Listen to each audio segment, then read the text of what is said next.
Occasion ఏదైనా location ఎక్కడైనా తెలుగువారి వేడుక అంటే ఆలివ్ మిఠాయి ఉండాల్సిందే. మిఠాయి అంటే ఆలివ్. देखो 3 जने की सूचना है बाकी हजे कोई और सूचना नहीं ते ये भी बर्न इंजरीज है मोस्ट प्रॉब्ली बाकी जाके अंदर देखें सर किन्ने के धमाके होए सर किन्ने के धमाके होने की बात हुई है चलो ਜਿਹੜੇ ਡਰੋਨ ਸੀਗੇ ਉਹਨਾਂ ਨੂੰ ਮੈਜੋਰਿਟੀ ਡਰੋਨਸ ਨੂੰ ਜਿਹੜੇ ਆਰਮੀ ਵੱਲੋਂ ਨਿਊਟਰਲਾਈਜ਼ ਕਰ ਲਿਆ ਬਾਕੀ ਜਿਹੜੇ ਕੁਝ ਆਹ ਜਿਵੇਂ 21 ਹੋਇਆ ਜਿਹੜਾ ਇਨਸੀਡੈਂਟ ਜਿਹੜਾ ਸਾਹਮਣੇ ਆਇਆ ਬਾਕੀ ਸਾਡੀ ਟੀਮਸ ਬਾਹਰ ਹੈ ਤੇ ਅਸੀਂ ਦੇਖ ਲਾਂਗੇ ਜੇ ਕੁਝ ਵੀ ਹੋਊਗਾ ਪ੍ਰਸ਼ਾਸਨ ਦੇ ਨਕਾਮੀ ਨਹੀਂ ਮੰਨਦੇ 4 ਤੋਂ 5 ਫਾਇਰ ਉਸ ਤੋਂ ਬਾਅਦ ਬਲੈਕ ਆਊਟ ਕੀਤਾ ਗਿਆ ਲਾਈਟਾਂ ਸਰਵੇ ਚੱਲ ਰਹੀ ਸੀ ਨਹੀਂ ਉਹ ਤਾਂ ਇਮੀਡੀਏਟਲੀ ਜਦੋਂ ਸਾਡੇ ਕੋਲ ਇਨਫੋਰਮੇਸ਼ਨ ਉਹਦੀ ਆਈ ਸੀ ਉਦੋਂ ਹੀ ਨਾਲ ਦੀ ਨਾਲ ਅਜੇ ਤੱਕ ਇਹੀ ਇੰਜਨ ਹੁੰਦਾ ਮਾਮਲਾ ਸਾਹਮਣੇ ਆਇਆ ਕੋਈ ਹੋਰ ਨਹੀਂ ਮਾਮਲਾ ਸਾਹਮਣੇ ਆਇਆ ਹੋਰ ਕੋਈ ਨਹੀਂ ਸਾਹਮਣੇ ਆਇਆ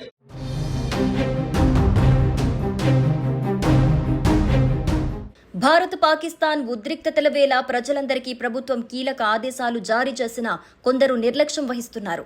రెండో రోజు శుక్రవారం ఒకచోట సైరన్ మోగించినా కూడా ఒక ఇంట్లో విద్యుత్ దీపాలు ఇతర ఎలక్ట్రానిక్ పరికరాలను ఆఫ్ చేయలేదు. లైట్లు ఆఫ్ చేయకపోవడంతో పాకిస్తాన్ ప్రయోగించిన డ్రోన్ ఆ ఇంటిపై వచ్చి పడింది. డ్రోన్ దాడి కారణంగా ఆ ఇల్లు ధ్వంసం కాగా మంటలు వ్యాపించాయి. ఈ ఘటనతో ఆ ఇంట్లోని వ్యక్తి తీవ్రంగా గాయపడ్డాడు. వెంటనే భద్రతా దళాలు బాధితుల్ని ఆసుపత్రికి తరలించారు. ఈ ఒక్క సంఘటన చెబుతుంది బ్లాకౌట్ అనేది ఎంత ప్రాముఖ్యమో. బ్లాకౌట్ చేయకపోతే ఎలాంటి పరిణామాలుంటాయో ఇది నిరూపిస్తోంది. అందుకే శత్రు దేశాల దాడి సమయంలో లైట్లు, ఇన్వర్టర్లు, ఇతర వెలుతురునిచ్చే అన్నింటినీ బంద్ చేయాలి.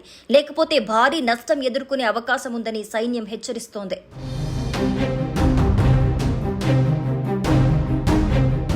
భారత్ పాక్ ఉద్రిక్తతల నేపథ్యంలో ప్రధాని మోడీ నివాసంలో కీలక భేటీ నిర్వహించారు. ప్రధాని మోడీ అధ్యక్షతన జరిగిన ఈ సమావేశానికి భారత త్రివిధ దళ ఉన్నతాధికారులు హాజరయ్యారు.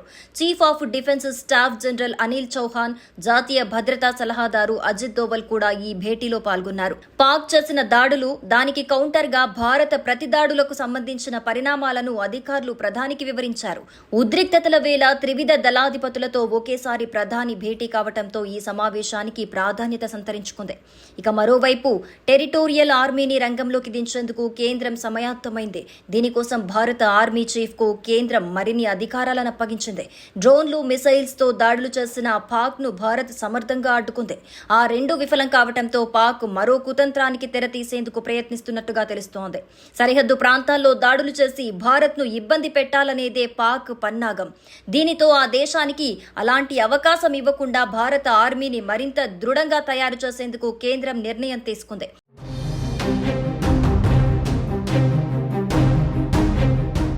ఈ మేరకు భారత ఆర్మీ చీఫ్ కు మరిన్ని అధికారాలు అప్పగిస్తూ ఉత్తర్వులు జారీ చేసింది. అవసరమైతే టెరిటోరియల్ ఆర్మీని రంగంలోకి దించాలని స్పష్టం చేసింది. ఇందులోని అధికారులను, నమోదు చేసుకున్న సిబ్బందిని పిలిచేందుకు అధికారం కల్పించింది.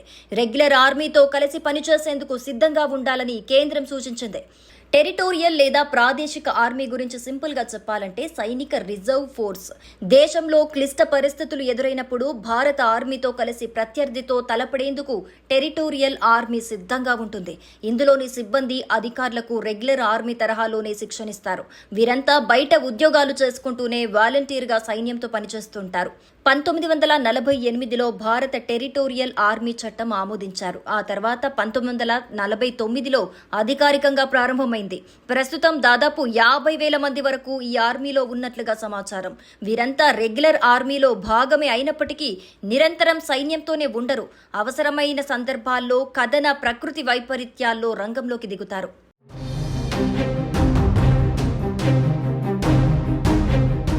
సుమన్ టీవీలో మీ పర్సనల్ అండ్ బిజినెస్ ప్రమోషన్స్ కోసం కింది నెంబర్కి కాంటాక్ట్ చేయండి.